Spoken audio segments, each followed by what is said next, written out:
Rudyard Kipling? Think you're the only one who reads books? You black bitch! Wait, what's I'll up? teach you.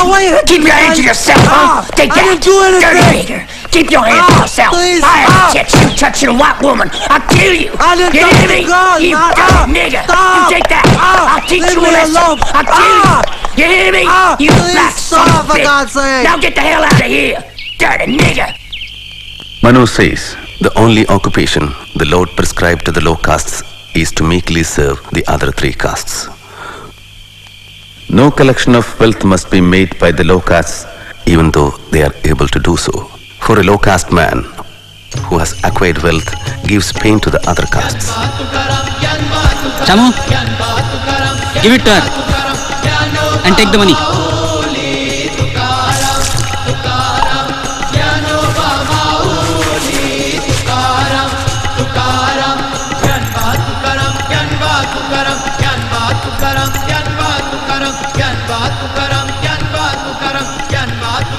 The low caste must never speak to the high caste, save from far away, and when they pass must utter loud cries, and whosoever hears them must leave the road till they have passed. Who wants your wretched money? Go away, go! This boy thinks that just because his father was Subedar Major, you will cut his hair. Army or no army, Mahar is a Mahar. But you are cutting up buffalo's hair. So, you are worse than buffaloes, donkeys and dogs. The high caste must never read the Veda in the presence of low caste. If the low caste hear the Veda, their ears should be filled with molten lead. If they utter the Veda, their tongues should be cut off. Viva! Viva! The teacher said, no Brahmin worth his salt will defile the language of Vedas. Didn't I tell you to go straight to the principal? I did.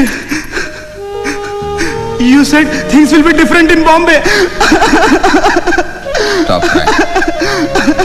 Stop crying. I say stop crying. Goats are used as sacrificial offerings, not lions. Stop crying. You are the son and grandson of Subedar Major. Mind well.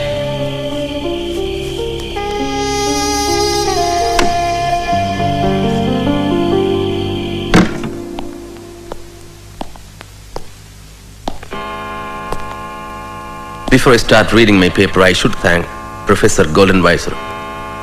Thank you, sir. Castes in India. The average Hindu, and I may add the average American, is always in ecstasy whenever he speaks about the Indian village. Since many believe this idealistic view, it would be better to present a more realistic picture of village society.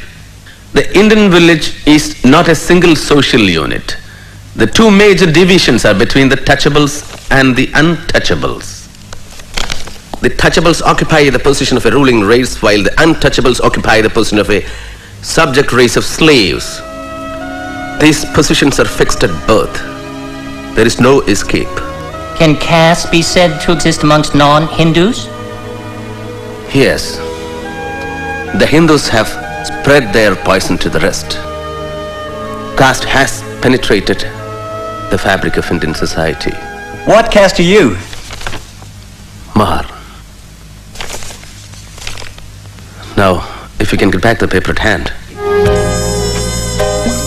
To Ambedkar's grand success! Grand success! Double MA!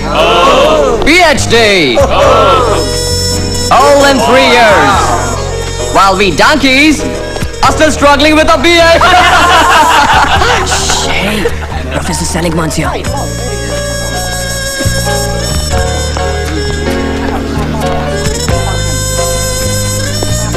Sir? Ambedkar. I have a letter for Professor Sidney Webb. Very kind of you. Where's your class? I don't drink, sir. Oh, such a nice boy. I want to hear from you after you finish your thesis. I'm writing the preface, don't you forget. Don't ask any of those London chaps. Daisy, Daisy, give me your answer too. I'm half crazy over the love Rajpat Rai might not understand you, but I think I do. Your struggle has been much, much harder than his. Well, goodbye, good luck.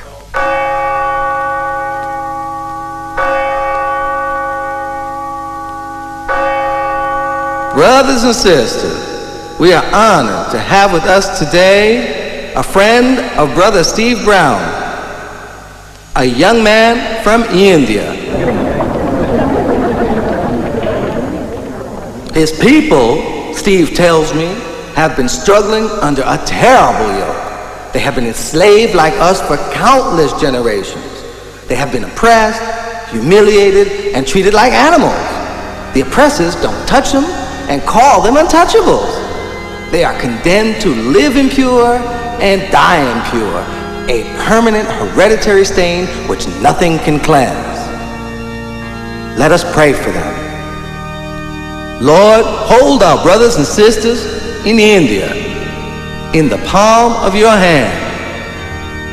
Protect them and help them, Lord, as you hold and protect us.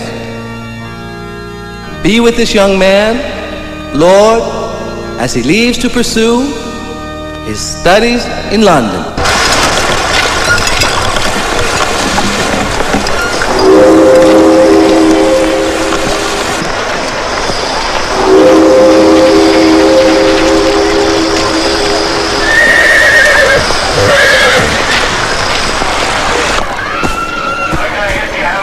Why did you leave America? Because I have finished my studies there. I intend to continue them here. What do you plan to do in London?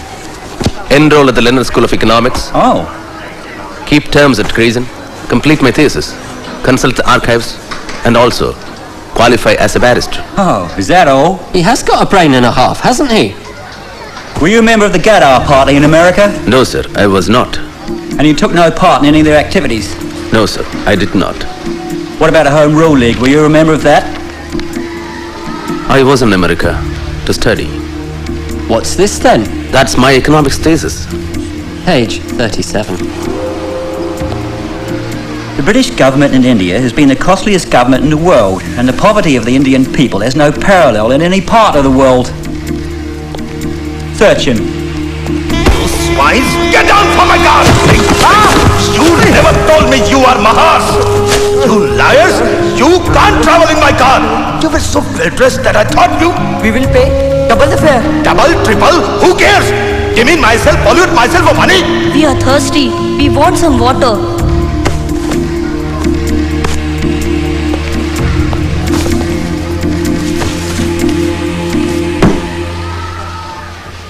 Welcome to London.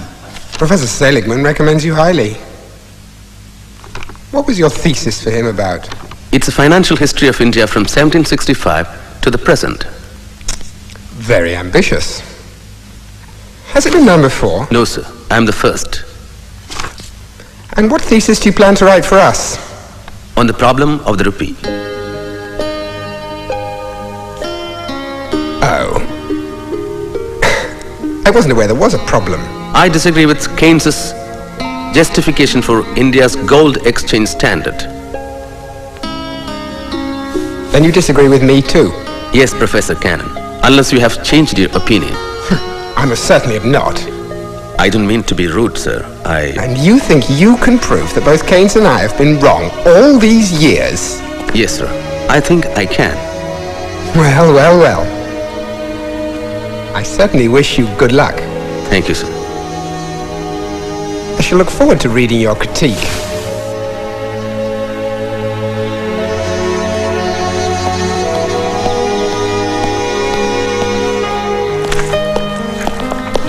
Ah, first man in. You know, you don't have to be so anxious. Relax. Sleep late one day. There are plenty of books. They won't run away, you know. There's plenty for everybody. I'm sorry. You won't understand.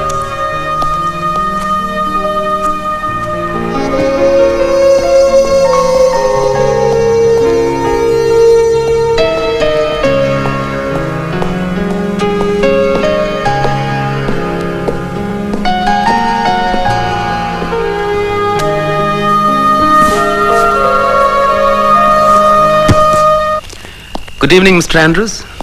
A letter for you. Thank you.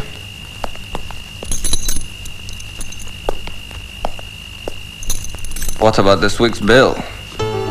Tomorrow. Our son died yesterday. I'm sorry to give you this news. He fell ill. There was no money to treat him. Do not disturb your studies on account of us. Take care of your health. Everyone remembers you here.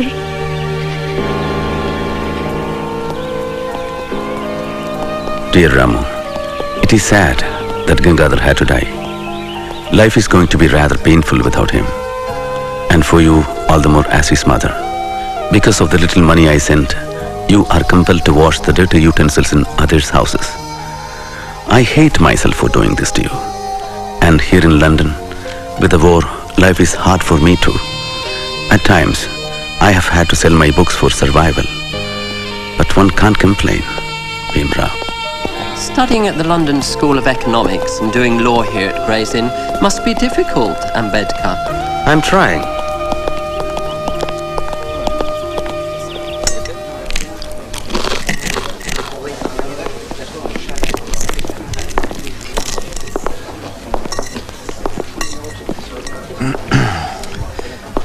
My friends here don't believe me, so perhaps you could enlighten them.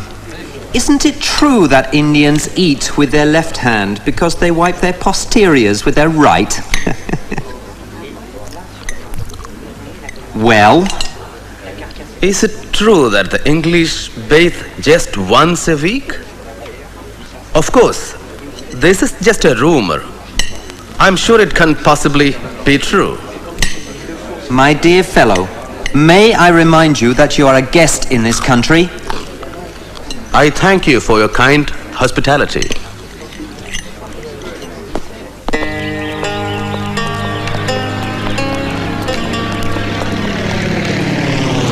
Baroda State regrets to inform you that the period of your scholarship is over and you are required to return to India immediately.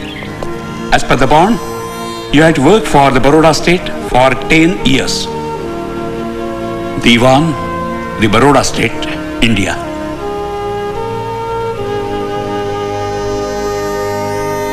Is there no way you could persuade them to allow you a few more months? After all, it's so close to finishing. No, sir. Well, Ambedkar, all is not lost. I can grant you an extension for 4 years. If you return within that time, you can resume where you left off. I appreciate that, sir. Thank you. You think you'll be able to return?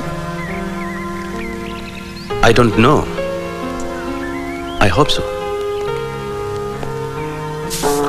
Deva, you made us so worried. Why? My ship was only a few hours late. We heard a bomb hit your ship. A bomb? But thank God, it was not your ship. We went to the ship's office. They told us your telegram was wrong. Only your luggage was on that ship.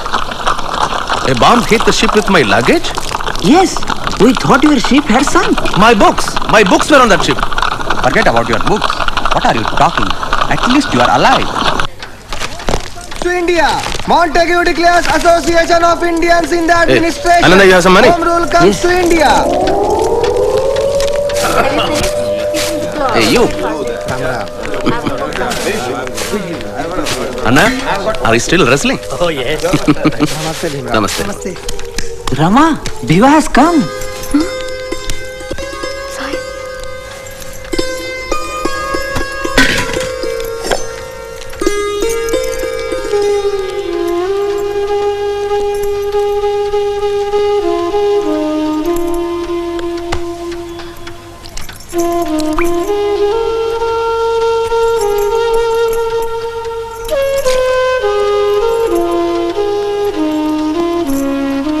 Shukriya.